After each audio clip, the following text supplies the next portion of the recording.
Bangladesh police কোনো রাজনৈতিক দলের বাহিনী নয়, কোনো স্বার্থন্বেষী গোষ্ঠীর রক্ষক নয়। আইন প্রয়োগ মানেই কঠোরতা নয়। বাংলাদেশ পুলিশ শুধু একটি আইন প্রয়োগকারী বাহিনী নয়, এটি রাষ্ট্র ও জনগণের সেবক। নূতন বাংলাদেশ পুনর্গঠনে প্রক্রিয়ায় পুলিশের ভূমিকা অত্যন্ত গুরুত্বপূর্ণ। এই পুনর্গঠনের ভিত্তি হতে হবে জ্ঞানভিত্তিক ও নৈতিক মানদণ্ডের উজ্জ্বল দৃষ্টান্ত। এর মাপকাঠি হবে স্বচ্ছতা, জবাবদিহিতা, নিরপেক্ষতা, ন্যায় বিচার, মানবিক এবং জনগণের প্রতি সেবাধর্মী মনোভাব। আইন প্রয়োগের দায়িত্ব আপনাদের হাতে থাকবে, কিন্তু মনে রাখতে হবে আইন প্রয়োগ মানেই কঠোরতা নয়। প্রকৃত শক্তি আসে ন্যায়বোধ থেকে। বিচার করার দায়িত্ব আদালতে, কিন্তু তদন্ত, গ্রেপ্তার, আচরণ ও সিদ্ধান্তে পুলিশের বিচক্ষণতা ও নিরপেক্ষতা নিশ্চিত করাই আপনাদের সবচেয়ে বড় দায়িত্ব। কোনো রাজনৈতিক পরিচয়, কোনো ব্যক্তি সম্পর্ক, কোনো প্রভাব বা চাপ যেন আপনাদের বিবেককে দুর্বল করতে না পারে, সেদিকে সর্বদা সচেষ্ট থাকতে হবে।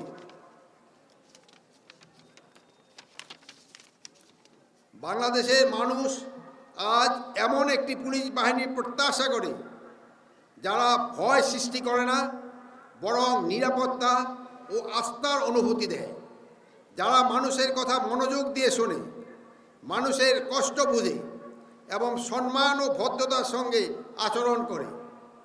মানবিক আচরণ কোনো দুর্বলতা নয়, এটি একটা পেশাদার, যুগোপযোগী, আধুনিক, দক্ষ ও আত্মবিশ্বাস পুলিশের পরিচয়।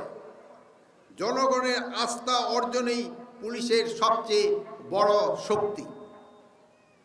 প্রিয় কর্মকর্তাবৃন্দ, আমি বিশেষভাবে জোর দিয়ে বলতে চাই, দুর্নীতি রাষ্ট্রের সবচেয়ে বড় শত্রু। দুর্নীতি রাষ্ট্রের সবচেয়ে বড় শত্রু। দুর্নীতি শুধু অর্থনৈতিক ক্ষতি করে না, এটি রাষ্ট্রের প্রতিষ্ঠানকে ভেতর থেকে ক্ষয় করে এবং জনগণের বিশ্বাস ভেঙে দেয়। কোনো পুলিশ সদস্য যদি ব্যক্তিস্বার্থ, লোভ বা রাজনৈতিক সুবিধার অংশ হয়ে কাজ করে, তবে সে শুধু আইন ভঙ্গ নয়, সে রাষ্ট্রের ভিত্তিকেও দুর্বল করে। বাংলাদেশ পুলিশ কোনো রাজনৈতিক দলের বাহিনী নয়, কোনো স্বার্থন্বেষী গোষ্ঠীর রক্ষক নয়, এটি রাষ্ট্রের নিরীহ জনগণের ট্যাক্সের টাকায় বেতনভুক্ত সরকারি কর্মচারী। জনগণের কল্যাণই একমাত্র আপনাদের ব্রত। আপনাদের কেউ যেন কখনো কোনো বেআইনি আদেশ, কোনো স্বার্থন্বেষী এজেন্ডা বা কোনো পক্ষপাতমূলক কর্মকাণ্ডে অংশ না হয়। সাহস মানে শুধু বিপদের মুখে দাঁড়ানো নয়, সাহস মানে অন্যায় আদেশ না বলা, অন্যায়কে প্রশ্রয় না দেওয়া, জুলুমের বিরুদ্ধে অবস্থান নেওয়া, মজলুমের পক্ষে কাজ করা, দায়িত্ব পালনে ন্যায়ানুগ পন্থা অবলম্বন করা এবং নিজেকে সঠিক পথে অটল রাখা।